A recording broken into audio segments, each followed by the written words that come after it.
right, welcome everybody. It is the 15th of September, 2025. My name is Bill Callahan. This is Fretboard Refugee, my YouTube channel where I document what I am learning on guitar and hopefully show my progress over time.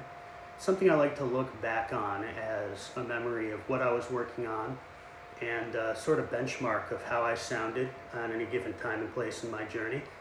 I am, as of last week, 9 months in since I picked up a guitar for the first time. I set out to learn how to strum singer-songwriter stuff and some pop rock stuff. And I quickly found myself in love with the blues, especially acoustic, fingerstyle, old school blues. So this show is kind of a 35,000 foot view of fingerstyle blues for the curious. This is everything I wish had been explained to me in one document or one video when I first discovered and became enamored of this kind of music. So I kind of wrote an outline here. I do a regular weekly what I've been working on show. I do Tuesday shows where I focus on like a lick or an idea and an alternate tuning. And I do Thursday shows where I focus on a specific theory topic, usually like how a given scale works or why a given chord is in a specific key, for example. Today I'm going to do something a little different. This is called Fingerstyle Blues, What I Wish I Had Known. So we're going to explain some concepts here. I'm not going to play much music except to demonstrate some very specific things. But what is acoustic fingerstyle blues? Let's break it down. What is blues? Well, blues is really what happened when enslaved people who were brought here against their will from Africa encountered the folk music of Europe and made it their own. There is no American music that is not rooted in the blues. Rock is blues.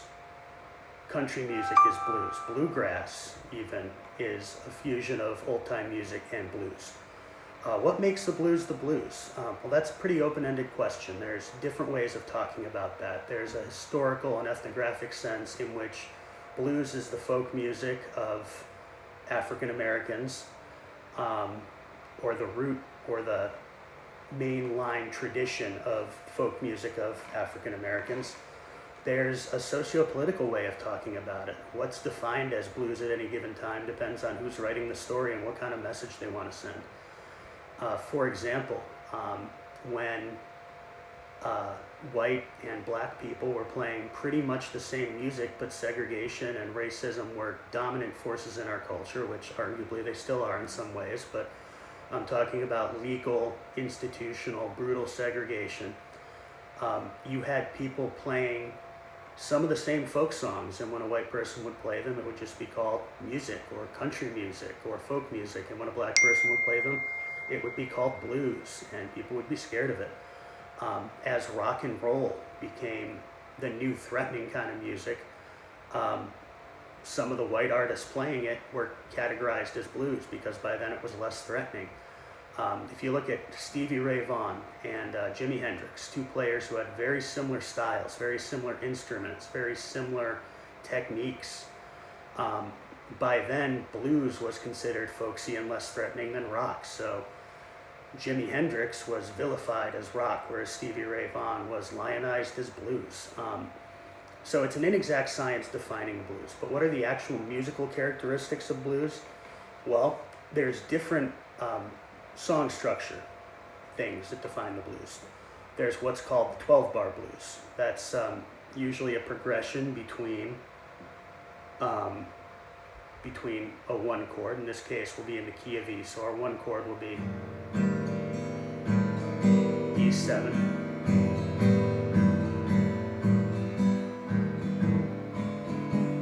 Whoops, that was bad.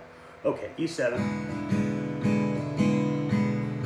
We'll go through 4 bars of E7, and after 4 bars, we'll jump over to A7. That's our 4 chord.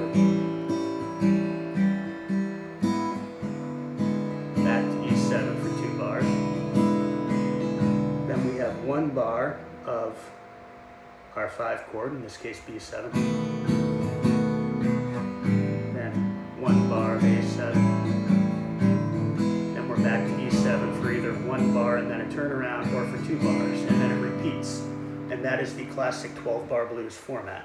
There are other related formats. There's what's called the 8-bar blues, which is a little more variable than 12-bar. 12-bar goes one of a few different ways. Either it's 1-1-1-1, 4-4-1-1, 5-4, then either 1 and a turnaround, or 1-1. There's also what's called the fast 4 or the quick 4 variant, where it goes 1-4-1-1, 4-4-1-1, and so on, with the last 3 bars either way.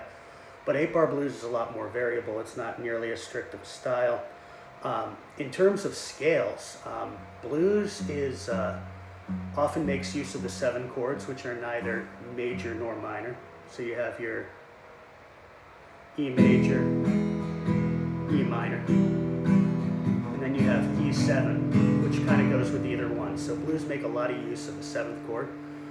Blues also make use of the flattened 3rd and the flattened 5th in the major scale. So if our ordinary G major scale goes,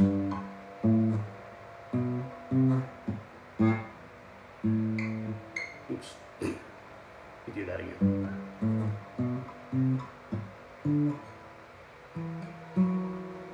Our blues variant will often have go 1, 2, flat 3rd. Often that'll just be a slide, a grace note, a ghost note, where you go right into the major 3rd. So it's sort of playing with that tension between major and minor. What else is characteristic of the blues? Well, there's swing rhythm. This idea that instead of like straight 8s, where you're 1 and 2 and 3 and 4. Okay. Let's do that with the E, so we're an octave apart. So 1 and 2 and 3 and 4 and 1 and 2 and 3 and 4. That's straight 8s feel. We have what we call a shuffle feel, where we'll be like 1 and a 2 and a 3 and a 4.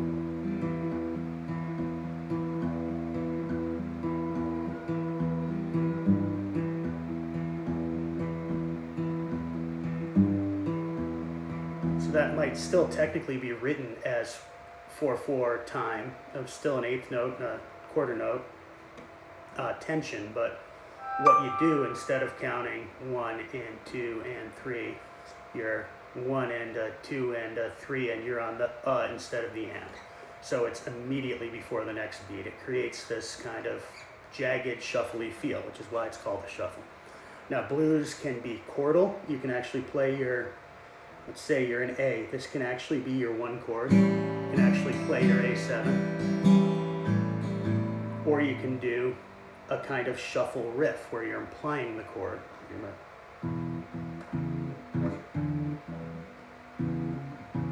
And that's your 1 measure. So instead of 1, 2, 3, 4, 1, 2, 3, 4, 3 measures with the shuffle riff would look like.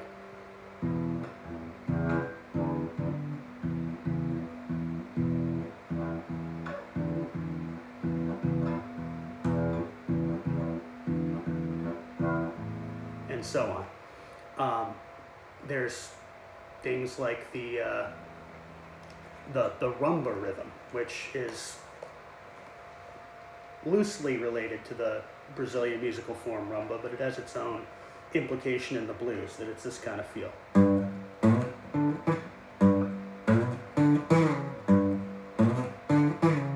There's a degree of syncopation and bounciness to it that is characteristic of the blues.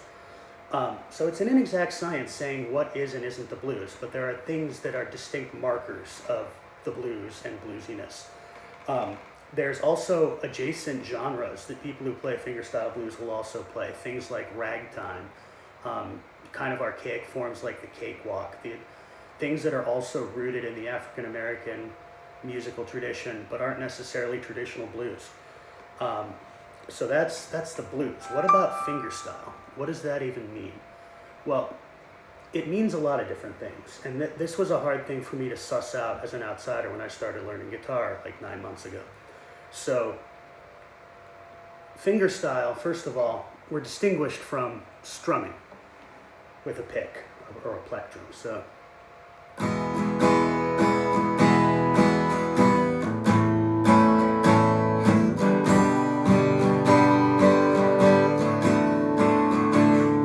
what you learn when you first play the guitar is that sort of thing, strumming patterns with chords. Fingerstyle, well, first of all, let's talk about the entire world of finger picking and fingerstyle. Now, people don't make this distinction in the same way. It's kind of open-ended. It's not an exact science, but anytime you play with your fingers, you're finger picking. And that could be just the flesh of your fingers. There's what classical players do, or they play with their nails. Can't really do that because I bite mine. There are things like thumb picks. So you can put on a thumb pick and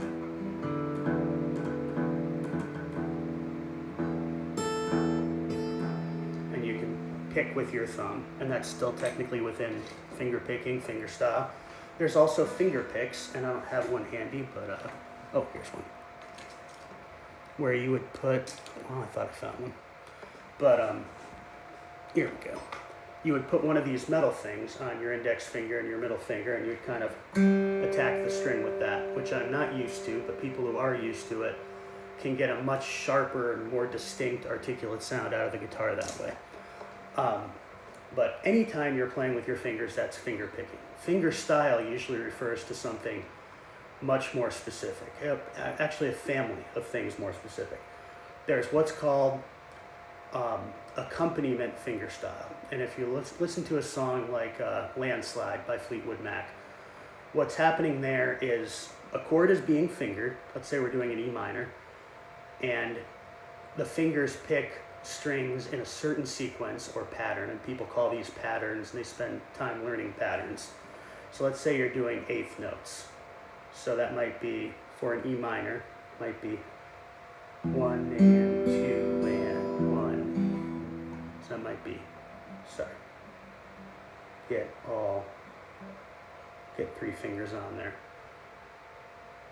So 1 and 2 and 3 and 1 and 2 and 3 and 4 and 1 and 2 and 4 and. So rather than strumming the chord, you're creating this ongoing pattern of arpeggios that goes through the chords. And when you change chords, you continue the same pattern. Sometimes just the bass string will change. Like if you went to an A chord, you could do the same pattern, but now your thumb would be on the low A string. So, but it's a pattern that repeats, and it's serving the same function as a strummed chord does in like a pop or rock song. It's harmony to whatever melody line is over it, which would usually be sung or played by a lead guitar player. That's why it's called accompaniment. There's the first distinction we're making in this fingerstyle family tree then is between accompaniment and what you might call a chord melody style. Now what's different there is instead of playing a rhythm part with your fingers or just a rhythm part with your fingers, you are playing rhythm usually on the bass strings, and then you're playing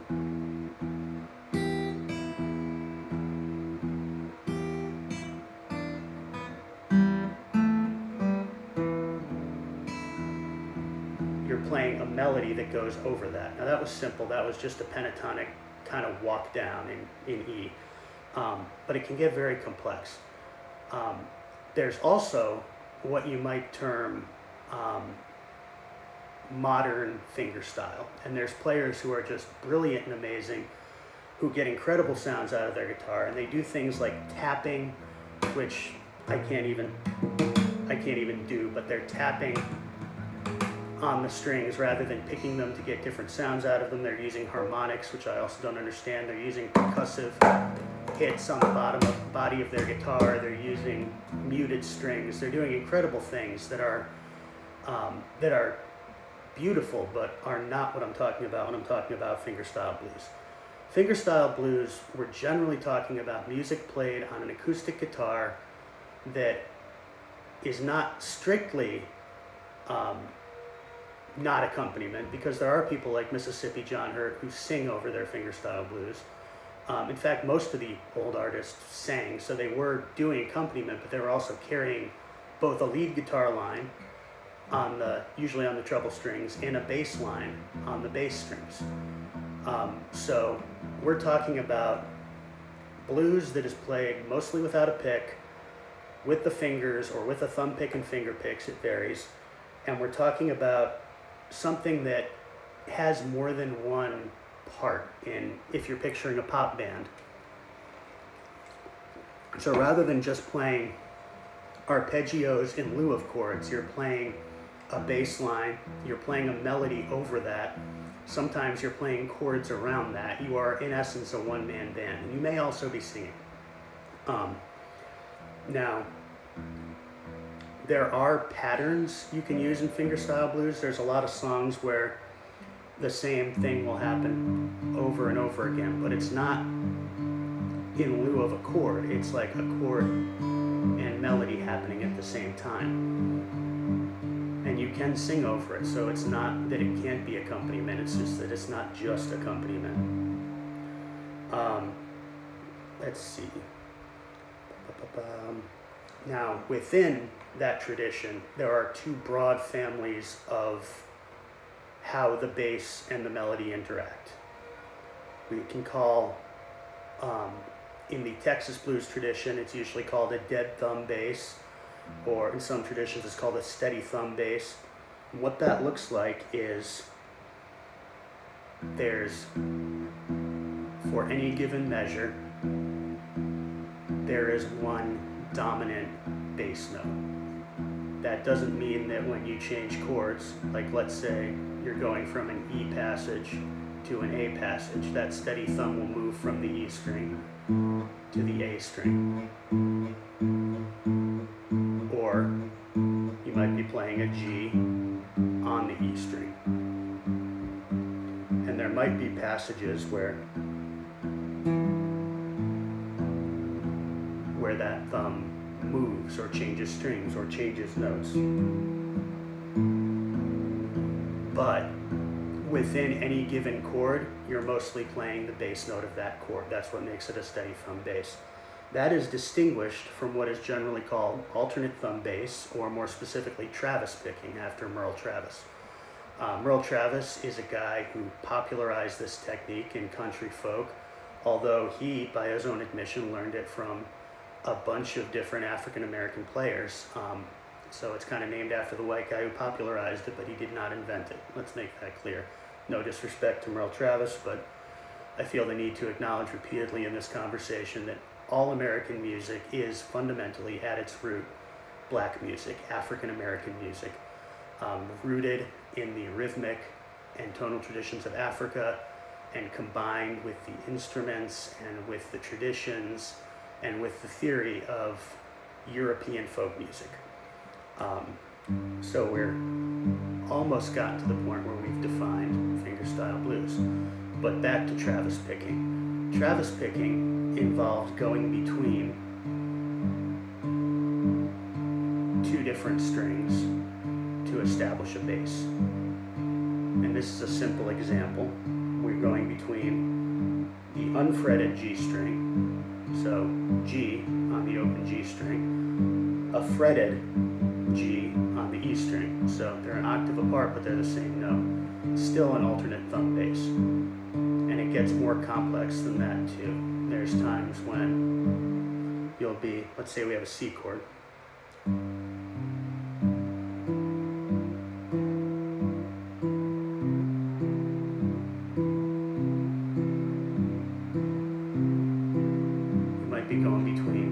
Different strings in a recurring pattern.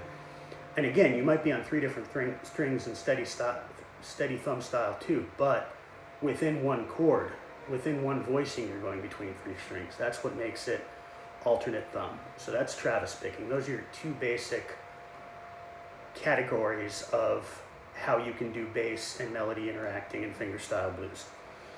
Now let's talk about the history, the subgenres, and this is just going to be a brief sketch of where it can go and how complicated it can get.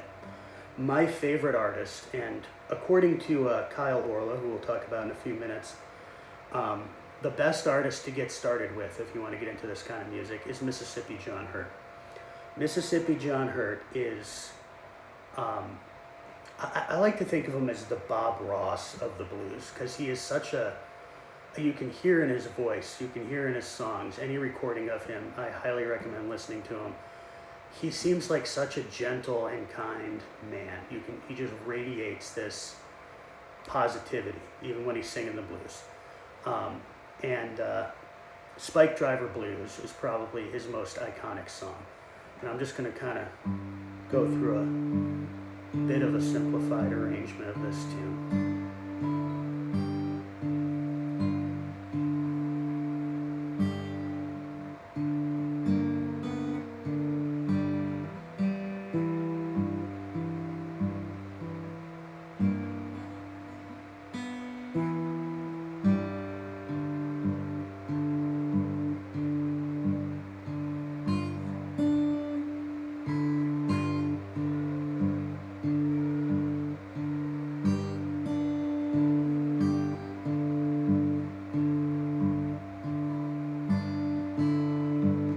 That's it. That's 12 bars of Spike Driver Blues. And that's the entirety of the piece. And you can elaborate on that. There's more elaborate versions of these licks with like hammer-ons and pull-offs and clever things.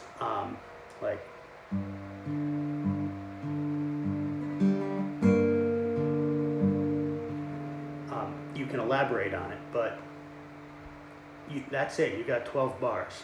So it's not a style where there's a whole tune with a chorus and verses and a bridge. It's a style where there's one sort of idea, that 12 bars, that might be just a verse that gets repeated.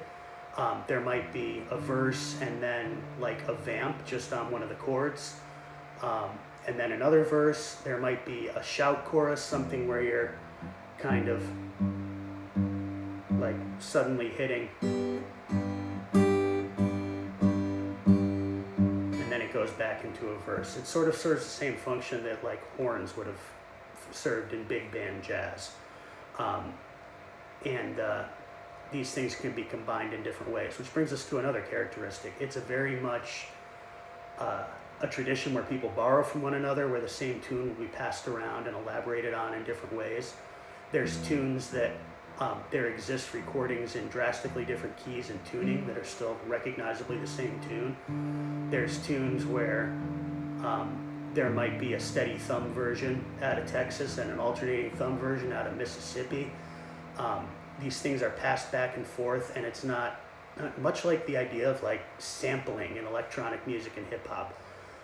The same ideas are brought back up, not as a theft, but as a tribute, as an elaboration, as in some cases a diss, in some cases as praise.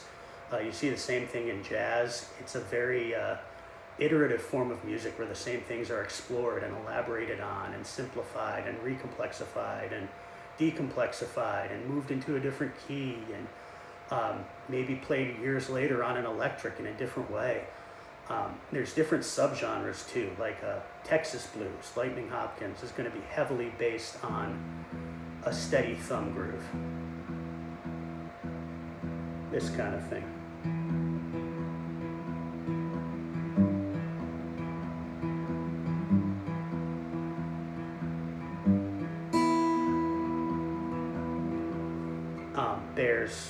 In Mississippi, there's Delta blues, which is probably what most people think of when they think of fingerstyle blues. And there's also blues from northern Mississippi that's often called hill country blues. It's a much more drony, monotonic style. It's very driving. It's I'm not good at playing it, but a kind of example riff would be this sort of thing.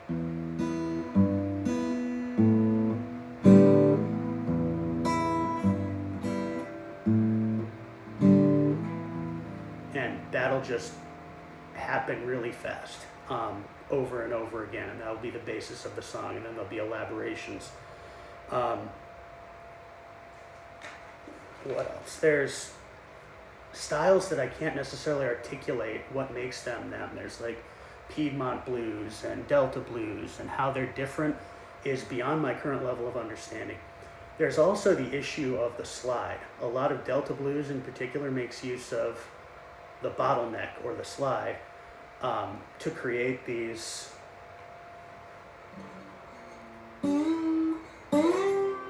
this kind of sound. And that usually happens in an alternate tuning, and I'm not set up for that right now. But that's a big part of acoustic blues, and you could argue about whether the slide actually constitutes fingerstyle or not. But that's beyond the scope of what I want to do here. That might be a future exploration. There's also adjacent styles. I mentioned, ragtime and cakewalks and stuff like that. A lot of American folk revival stuff, the stuff that was going on in Greenwich Village when Bob Dylan was becoming popular and Joan Baez was popular. A lot of that stuff brought attention to old school blues that would have been lost otherwise.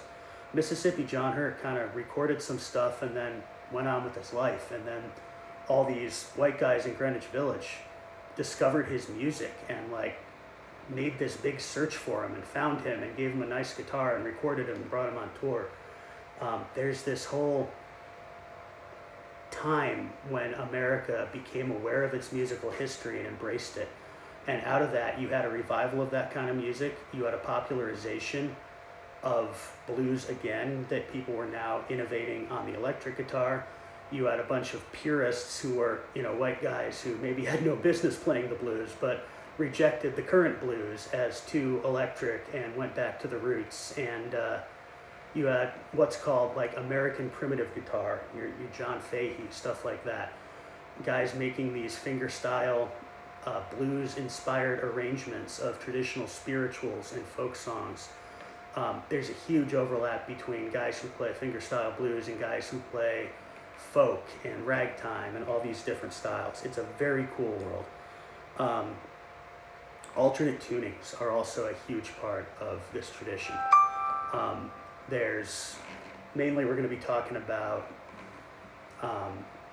drop D tuning at the simplest. A lot of Mississippi Hill Country blues uses drop D and open D tuning. You have open G tuning, and a lot of slide players use both open G and open D. You have open D minor tuning, which you'll hear in some of the Hill Country stuff as well. If you like exploring alternate tunings and nerding out on that, this is a great genre of music for you to explore. And I find that stuff, understanding why something works in open G gives me a better understanding of how the standard tuning of the guitar works. So I found it greatly enriched my understanding of music theory and of the fretboard as it is in standard tuning. Let's talk about gear considerations. I've mentioned the acousticness of this kind of music. What does that mean? Well, although there is no bright line between acoustic and electric blues necessarily, like in Hill Country blues, there's guys who play acoustic, there's guys who play electric, there's guys who play both. We're mostly talking about things that are acoustic. That doesn't mean you can't pick up an electric guitar and play some of the same things and it'll sound awesome. That doesn't mean you can't amplify it and use effects. And often I will do just that,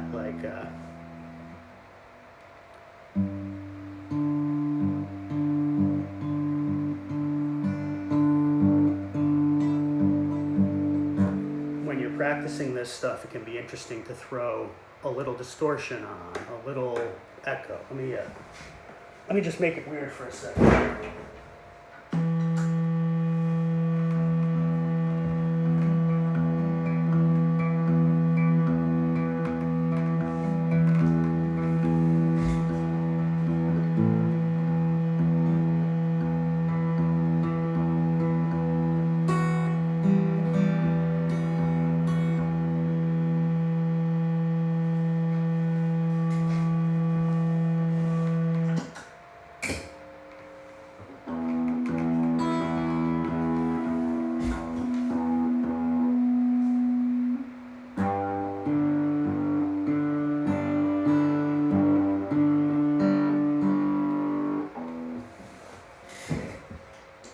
once you start adding amplification and effects, things can get really weird and different. At that point, you're not really doing traditional fingerstyle blues anymore, but it can be cool to play with. It can be cool to make these things sound even more weird and haunting than they are.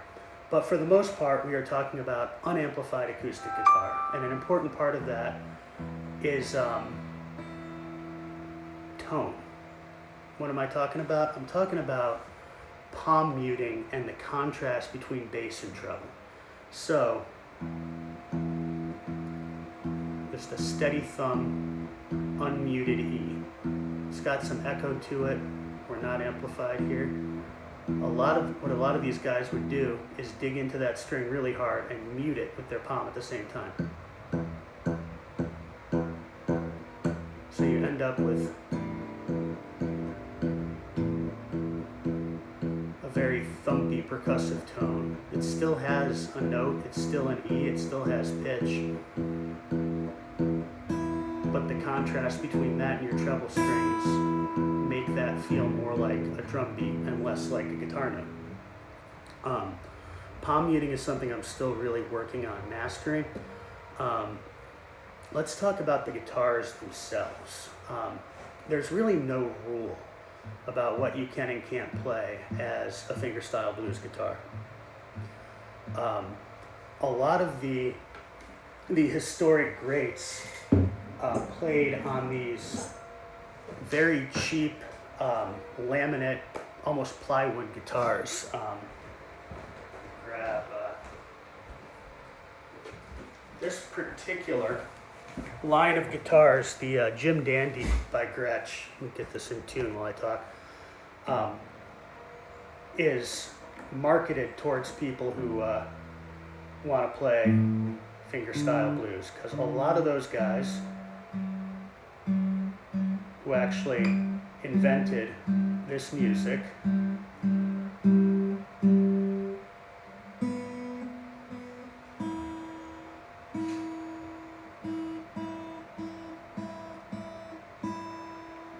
they played with these cheap mail order guitars made by companies like Stella, like Harmony, which was a later incarnation of Stella, Recording King, which has been reincarnated. This is made by Gretsch. It's their Jim Dandy line. Their line called Jim Dandy, not Jim Dandelion, the weed. But you can see that it's styled to look very retro, but it's a boxy laminate wood, which is not really desirable. It's not what you get like a Taylor or a Martin for, to be like boxy and cheap sounding. But in the fingerstyle blues tradition, this is what a lot of their guitars sounded like, because they were cheap mail order guitars, because they were frankly very poor people, and this is what they had access to. So ironically, some of the best players who ever lived were playing these cheap guitars not because they liked the sound of them, but because that's what they had, and that became the sound of this style of music. And now you have people paying tens of thousands of dollars for copies of what are supposed to be cheap guitars, because that's what the great guys sounded like, not because they wanted to, but because they had to. And that entire idea of like a cheap laminate guitar being associated with fingerstyle blues is an idea that's out there. But there are also guys who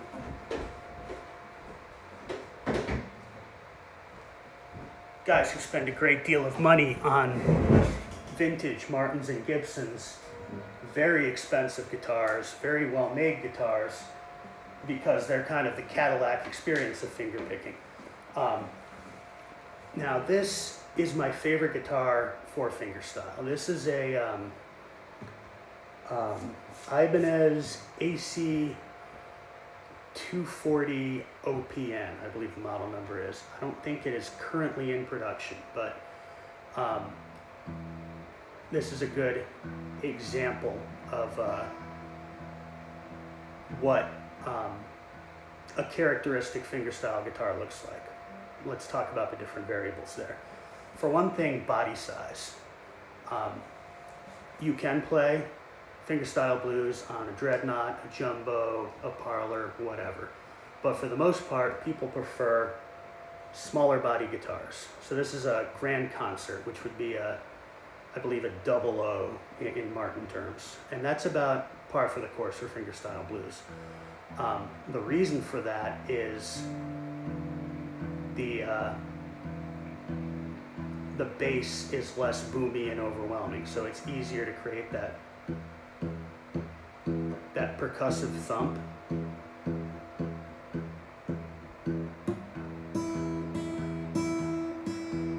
Without drowning out your treble notes. A smaller body guitar also lets each string independently make sounds on its own, and it sounds less muddy, as a general rule. Whatever you're playing that it sounds good on, go for it, by all means. There's no guitar you can't play any kind of music on, I would say. But most guys who play fingerstyle gravitate towards, one, a smaller bodied guitar, two, a wider nut width guitar. And the reason that this is one of my favorites, oof, that was rough.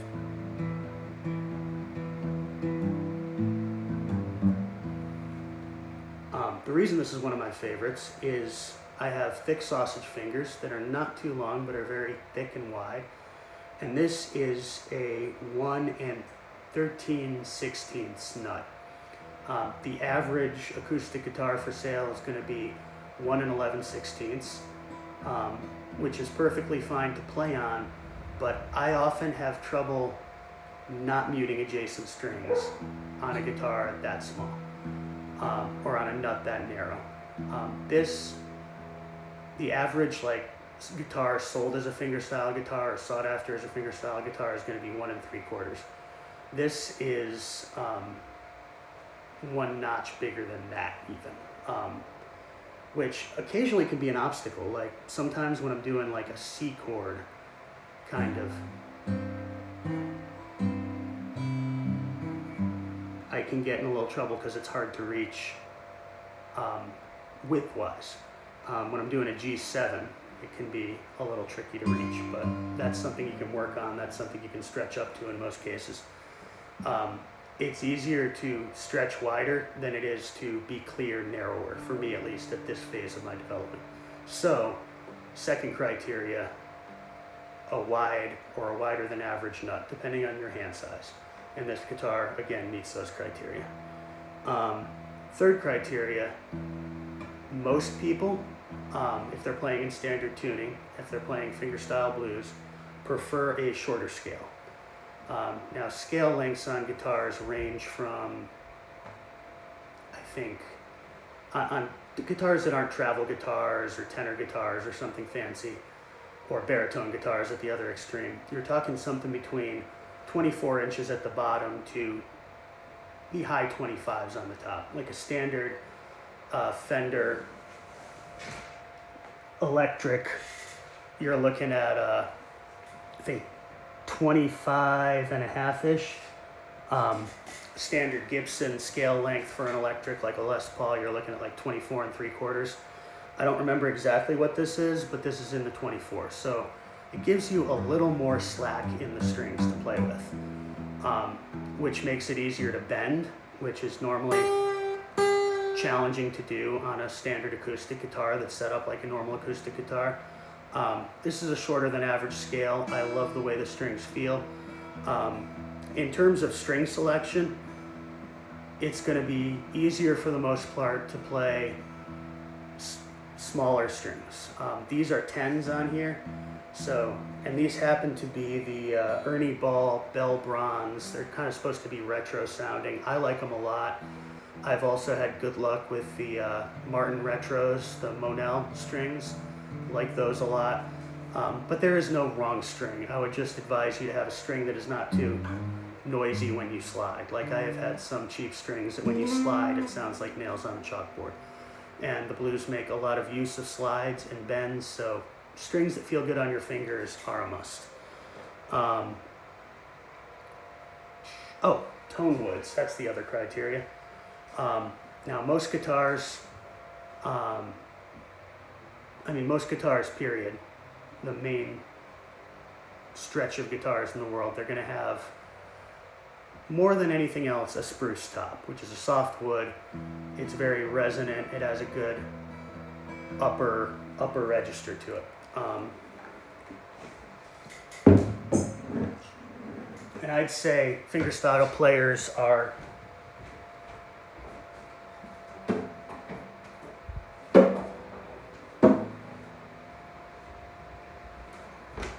really split about 50-50 on whether they prefer that brightness and responsiveness and articulation of the spruce, or whether they prefer the darkness, for lack of a better term, of mahogany. And that guitar, my favorite there, is mahogany.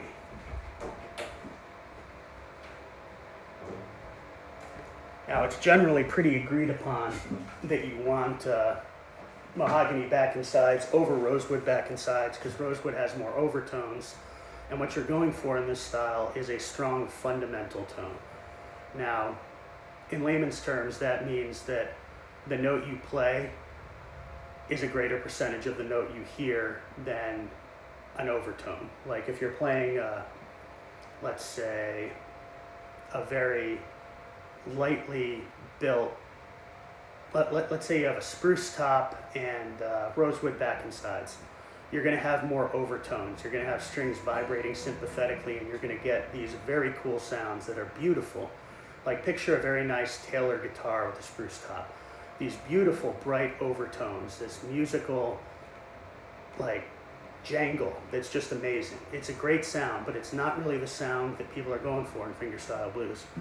They want that warmer, narrower, more specific tone of just that note.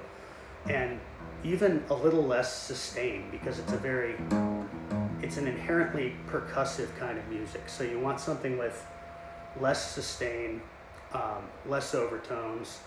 I like mahogany for that. I've also played a lot with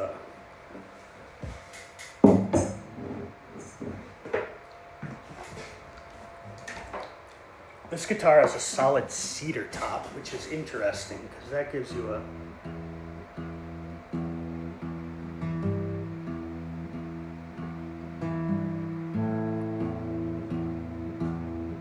it's different. I like that too, but it's less bluesy. It's beautiful, and sometimes I like it because it's different, but if you're trying to get that orthodox, for want of a better term, blues sound, you want something that is a little more fundamental tone, a little less harmonic, a little less pretty, frankly. This is a kind of music that is gritty in a sense. Last thing I want to talk about before I call this an episode is learning material. Where do you start if you want to learn fingerstyle blues? Break this into two categories: books and online material. There are also DVDs, but I haven't really checked any of them out, so I might come back to that in a future episode once I've learned what I'm talking about.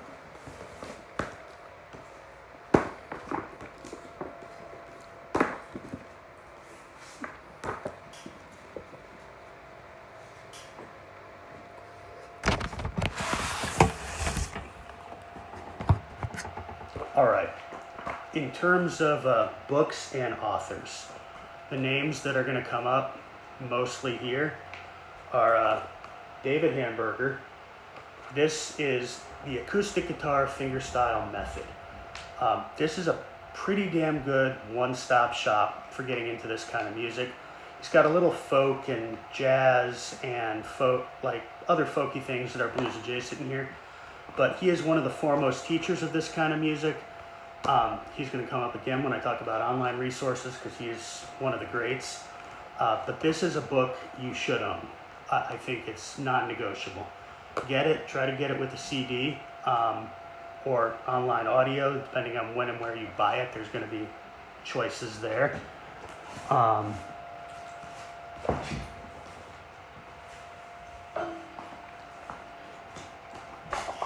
This is by Arnie Burrell and Mark Galbo. This one doesn't come up as much when people are discussing this, but I find this one very valuable. It comes with CDs too. This is called Beginning Fingerstyle Blues Guitar, and it's a good primer. I would rank it a little behind Hamburger's book there, but also excellent. Another name that's going to come up a lot is Stefan Grossman. Now, Stefan Grossman is kind of a great artist in his own right. He owns I don't know if it's technically a publishing house because his books have been published by different publishers, but he has a website where he sells his books. Let's see, Stefan Grossman's Guitar Workshop is the name of his brand. This is the complete country blues guitar book, and this is like an anthology of tablature, and it has online audio, a lot of great tunes in here, a lot of great background information. He has a very unconventional way of writing his tablature. You'll see the note you're hitting is between the lines rather than on the lines, so it takes a little getting used to, but it's worth getting used to. It looks almost handwritten. It looks kind of cheap and cheesy, but once you're used to his particular way of writing tab, I actually prefer this way of writing tab. You can see how those numbers kind of look almost handwritten, and how he has lines to express when you're doing a brush. Once your eyes get used to following this, it is much easier to follow with your eyes when it's on a music stand in front of you. His explanations of how the songs work are brief and to the point, but very insightful. He will often have, this is kind of an anthology, but he also has this series, Stefan Grossman's Early Masters of American Blues Guitar. And he'll have one, like he's got one for Blind Boy Fuller, he's got one for Reverend Gary Davis, he's got one for Lonnie Johnson, for Blind Blake, and this one is for Mississippi John Hurt. If you were going to buy one artist-specific book, this should be the one. Mississippi John Hurt's stuff is amazing. It's a great entry point. It is mostly Travis picked, but in a very simple way. It is the kind of thing that has a melody in it, but that you can also sing over. It's the kind of thing that lends itself well to simplification. A lot of times you can remove things like hammer-ons and still get the gist of it. It lends itself very well to elaboration. You can take one of his simplified arrangements and you can add hammer-ons to it, or you can add slides to it, and it'll sound great. So, another essential book, Mississippi John Hurt, Early Masters of American Blues Guitar by Stefan Grossman. What else we got? Another author who is absolutely essential, Steve James. Steve James is a performer and historian of this kind of music. And this particular book, Fingerstyle Blues Songbook, I think is an excellent source of, there's not that many tunes in here. Let's see, 1, 2, 3, 4, 5, 6, 7, 8, 9, 10, 11, 12, 13, 14, 15, 16 tunes. But it's a good sampling of different substyles. There's some slidey stuff, there's some alternate tuning stuff, there's a little drop D in here. There's a tune called Slow as Lightning, which I've got a couple recordings of on my channel. It's the first real fingerstyle piece I actually learned and got. It's got some slides in it. It's got a couple bends in it, but it's very approachable. Steve James, great teacher, great book. He's got another one called Roots and Blues Fingerstyle Guitar Explorations. And this is kind of laid out as, I would say, a graded, it's not so much simple to complex, but it's like, hey, here's some tools, here's some songs that use those tools. It teaches you some open D and some open G tunes very well. It has simple versions of the tunes that he introduces and elaborates on later, David Hamburger's book does that as well. That's a very rewarding way to study this stuff, because you get to have a song under your fingers and know it, and then you can sort of add some things to it that you didn't have in there before. Very cool. Also, so Steve James, buy anything by Steve James. I've got a couple more Steve James books around. He's got another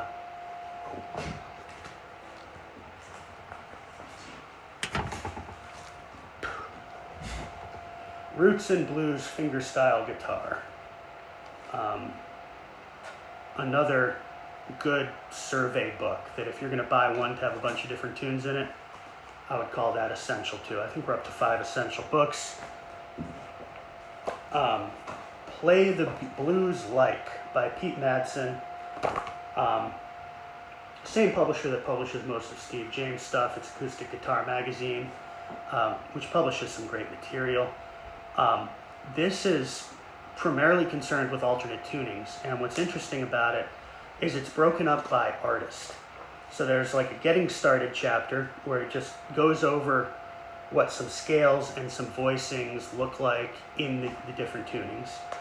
Then he has sections by artists. Like here's a Charlie Patton section where he shows you, and this is going to be in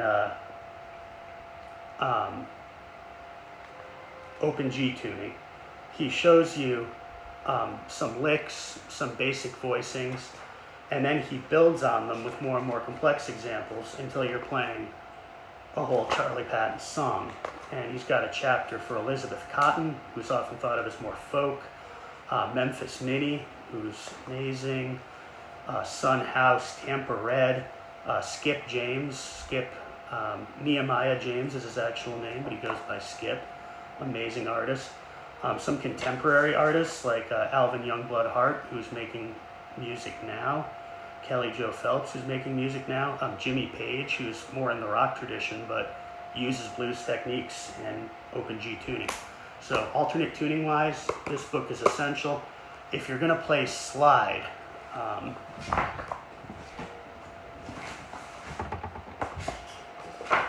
also published by Acoustic Guitar Magazine and also written by our friend David Hamburger. This is a good slide 101 book. It's primarily concerned with open D and open G tuning, which is what you're going to be primarily playing slide in. So if you want to go down that open tuning rabbit hole, boom. One more book.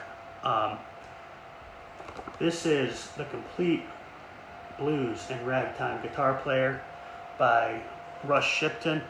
The weakness of this book is it does not include audio. But what's cool about this book is it's not limited to finger picking. He has a general information chapter where he just talks about concepts like swing rhythm. Then he has a chapter called Strumming the Blues, where he teaches you the very basics of what a 12-bar blues looks like, chordal voicings, and then he moves into finger picking the blues and puts together some very basic, almost exercise level 12-bar blues in different keys that you can finger pick. And these aren't, for the most part, real songs. These are just learning pieces he wrote, but they're graded. You can build up to more and more complex pieces. And then he's got a chapter on strumming ragtime, where he teaches you chordal strummed use of the rag rhythm, which is great because a lot of these books don't go so much into ragtime. And then he moves into finger picking ragtime. That's a very short chapter. And then he goes into what's called favorites. And favorites is just a selection of actual songs that you can play. And there's some classics in here, and they're pretty simple arrangements. St. James Infirmary is in here, a Joe Primrose arrangement. He's got Sugar Babe by Nance Lipscomb.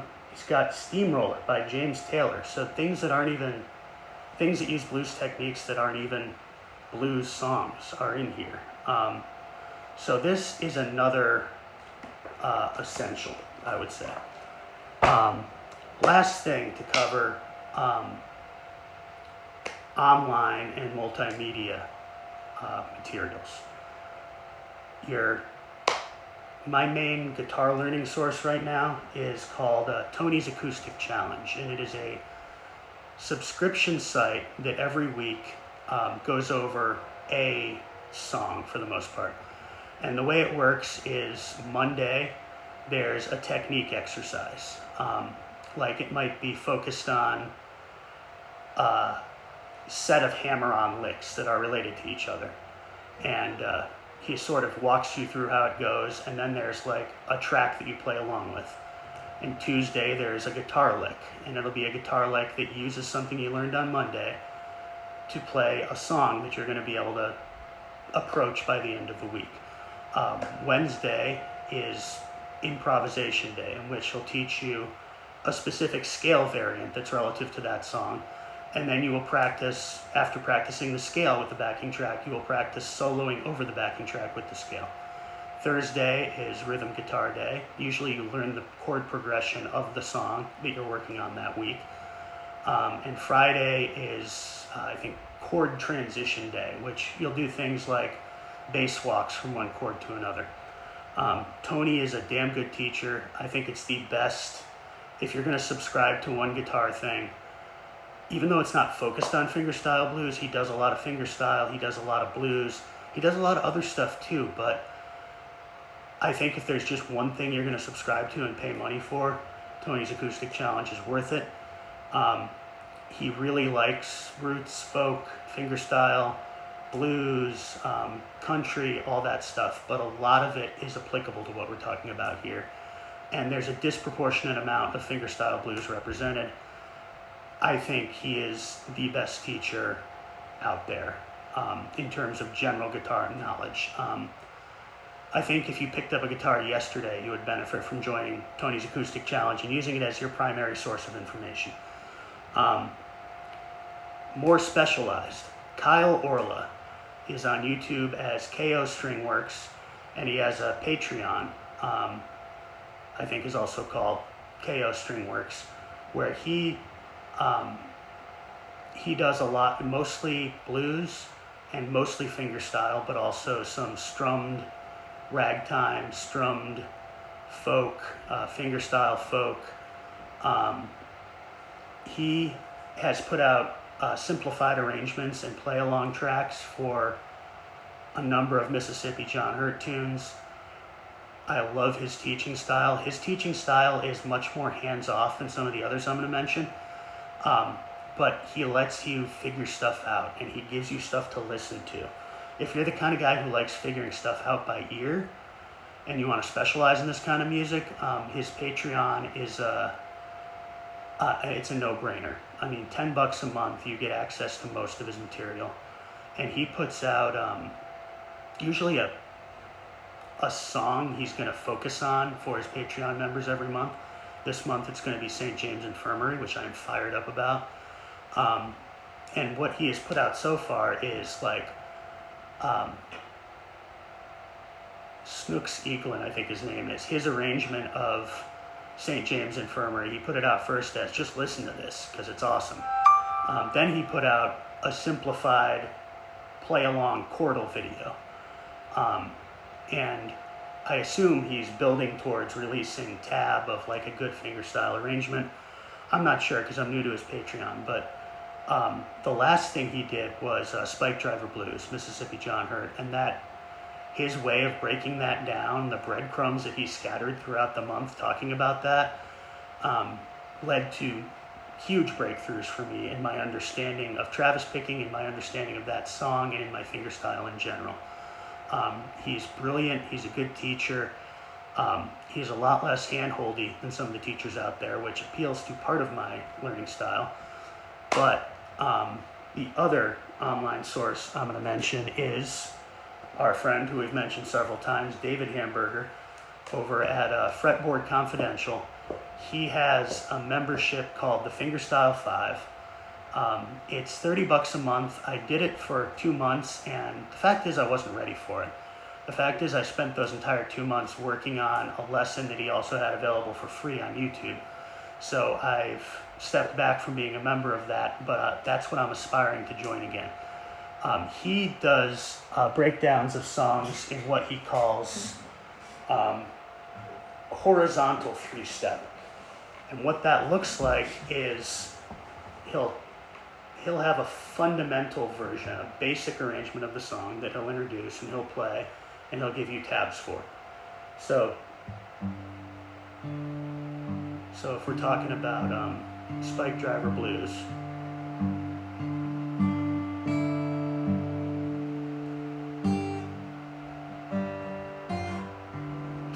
can't play worth a damn right now, sorry about that. But what he will do is have that fundamental arrangement that you can sort of play along with and get under your fingers, and then he will break it down. He'll say practice just the bass notes. So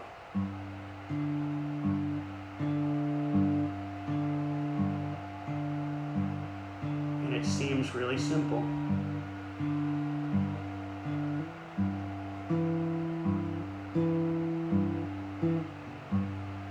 Especially for a song like this, there's really just 3 notes you're playing, but it gets the structure of the song into your head, and then he'll have you practice just the melody, so without the bass notes. So that would be like,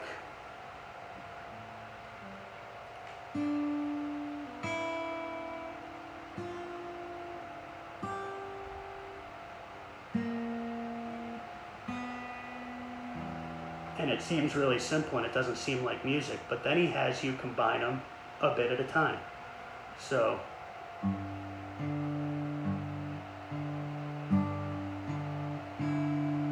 and throughout this process, you're understanding how the 2 separate things you just practiced, where they connect and where they don't. This is a really good way to approach a tune like this. And he does it masterfully. And there's another side to his content too, and that's his free stuff on YouTube. He has a video called 6 Steps to Playing a Fingerstyle Blues in E. And he literally just starts with the groove. You're just playing. You're just playing a steady bass on E. Then he has you add an octave quarter note in between.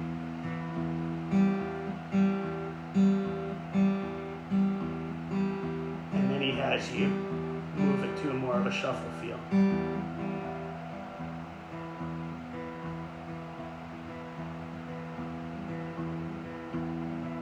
And then he adds a variant on the 4 count. And he builds on it like that until you're adding, chord hits. You might be, oops.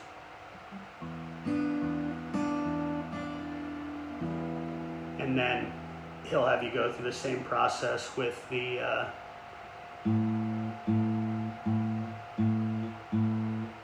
with the 4 chord.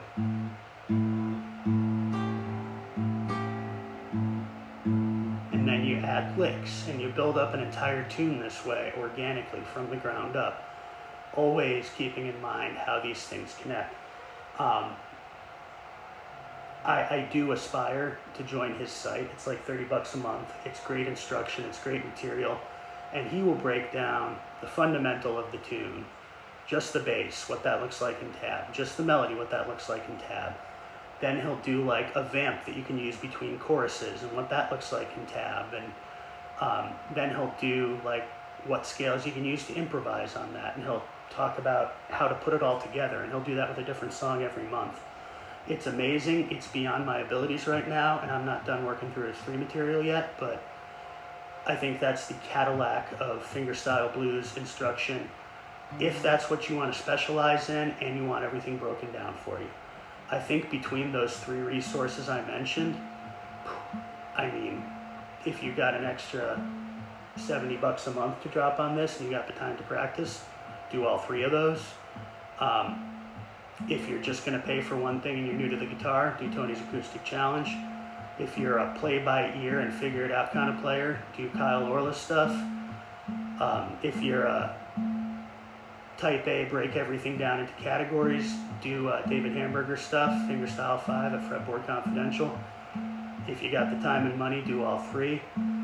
Some other YouTube creators are amazing, and I will highlight some of them later.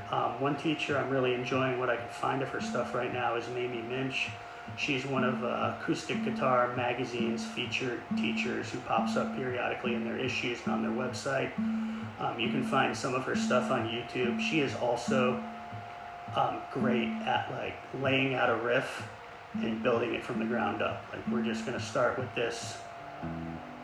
We're just going to start with this 1, 2, 3, 4, and then we're going to add this on the 3, and then practice that for a while, then add this on the 1 and so on. Very personable style, very gentle way of presenting information.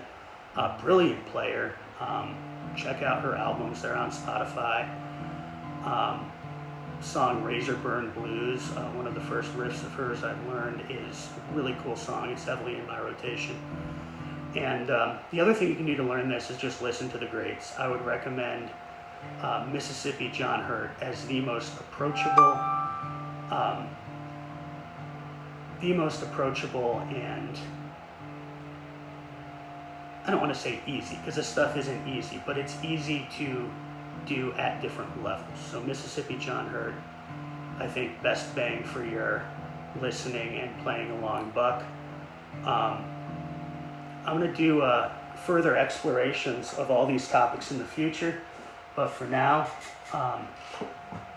thank you for following my first genre deep dive. I don't know how regular this is going to be, but coming up on an hour and 10 minutes, so y'all are warriors if you stuck it out. Please like and subscribe. Questions are welcome in the comments. If there's anything else you'd like to see broken down, let me know.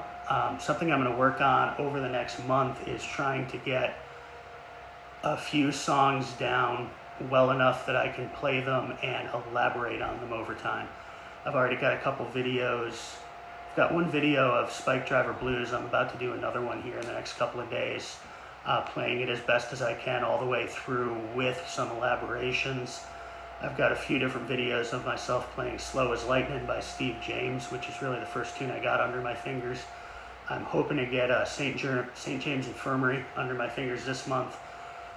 There's a David Hamburger tune. Oh, another place you can find David Hamburger stuff is on True Fire, his Fingerstyle Blues Essentials course, and his Fingerstyle Blues Basics course. What's that called? Let me find the name of that real quick.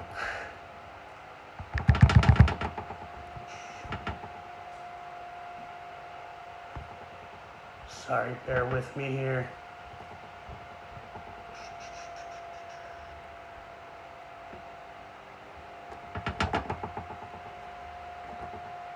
Oh, Fingerstyle Blues Handbook.